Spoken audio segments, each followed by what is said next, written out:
Sud Radio Madame Langage, Jeanne Bordeaux. Bonjour Jeanne. Bonjour Laurence. Linguiste et artiste, et comme à chaque fois avec vous, on décrypte les mots qu'on entend.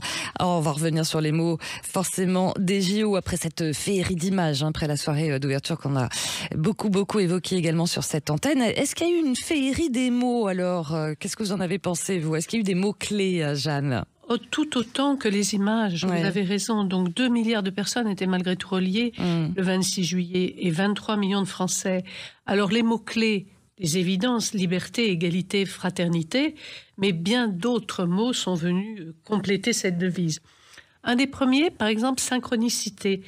C'est le lien qu'ils ont fait, les organisateurs, avec artisans et métiers d'art. Ces métiers d'art ont été célébrés. N'oublions pas que la France est la grande dame des métiers C'est vrai. d'art et qu'on nous envie ce luxe français mondialement. Oui. Il y avait aussi le mot solidarité. Le président du Comité olympique international nous a déclaré que c'était un mot important dans un monde déchiré par les conflits et les guerres. Il a aussi ajouté 2 autres mots.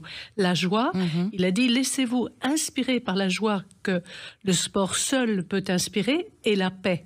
La paix que seul également l'esprit olympique peut célébrer. Tony Estanguet a préféré parler, lui, d'espoir et de partage. Oui, des jolis mots. Et c'est vrai que c'était des beaux discours. Alors, Jeanne Bordeaux, Madame Langage, vous qui avez certainement dû regarder cette cérémonie, est-ce qu'il y a d'autres mots aussi qui vous ont frappé, que vous vouliez évoquer ce matin? Oui, il y a des mots qui sont tombés au creux de mon oreille et Alors, c'était féerique. Par exemple, j'ai eu l'impression lors du passage des barges colorées des athlètes de faire un tour du monde.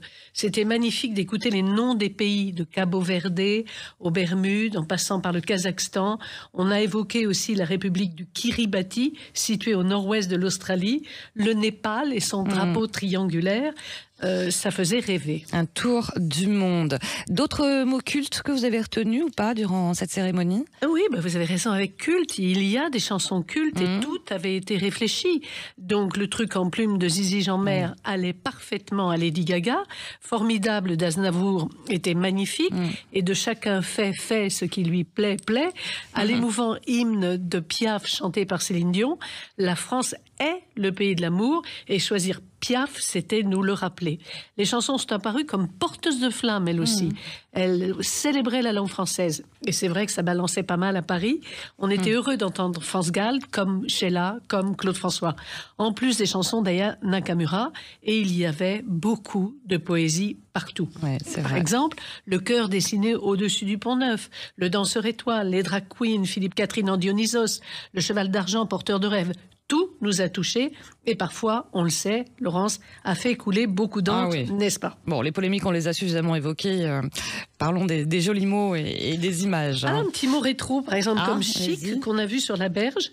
Et bien sûr qu'on est chic en France et qu'on a su égrener nos paradoxes, nos contraires et nos oxymores pour toujours rester chic et élégant. Le chic parisien. Alors vous qui êtes une tête chercheuse et chic d'ailleurs, Jeanne Bordeaux, d'autres mots peut-être induits, des mots entre les lignes qu'on a cachés, qu'on n'a pas trop vus. Oui, c'est ça les mots induits, c'est les mots entre les lignes, effectivement.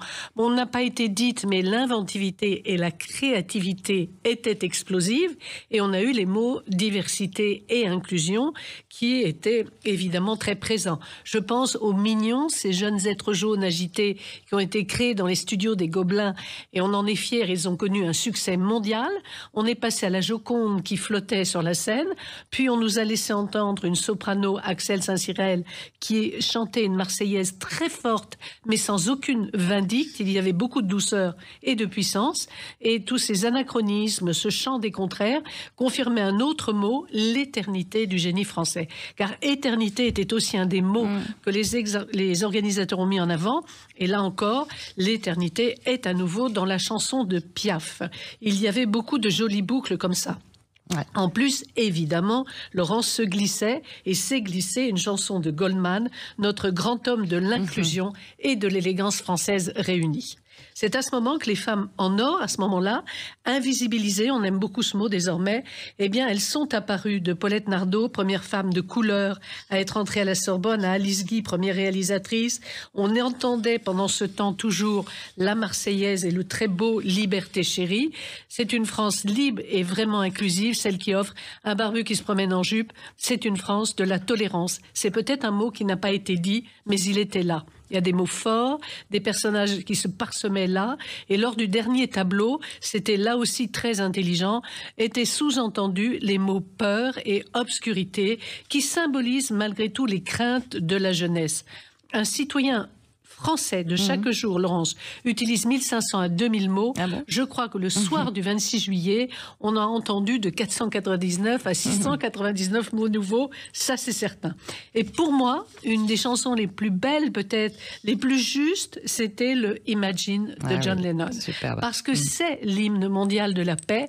Et Dieu, je dirais que Juliette Armanet l'a chanté avec beaucoup de force, tout en étant délicate. Bravo. Imagine, pour terminer, les mots des journaux que vous avez forcément vous regardez le lendemain, parce que vous les dévorez les journaux. Hein. Oui, en général, je les mange la nuit. Eh bien, c'était très beau. À la une du Parisien, il y avait gueulé là, époustouflant. Très beau mot. Et la une du Monde, magique. Et c'est un adjectif qu'on lit rarement dans le Monde et dans la sémantique du Monde. Ça prenait donc beaucoup d'importance. Oui, c'était magique, Laurence, que chaque médaille inclut un fragment de Tour Eiffel. Donc, restons pendant les Jeux dans un esprit de paix. Comme vous l'avez signalé, laissons les polémiques de côté. Soyons justes et pensons que les organisateurs n'ont absolument pas voulu provoquer. Et soyons pris par les Jeux. Ça, c'était un des titres de Libé. Pris par les Jeux. Et je crois que vous et moi, on est prises et éprises par les Jeux. Ah, beau mot de la fin. Madame Langage à réécouter en podcast sur Sud Radio. Merci beaucoup, Jeanne Bordeaux. Et on se retrouve le week-end prochain. Merci.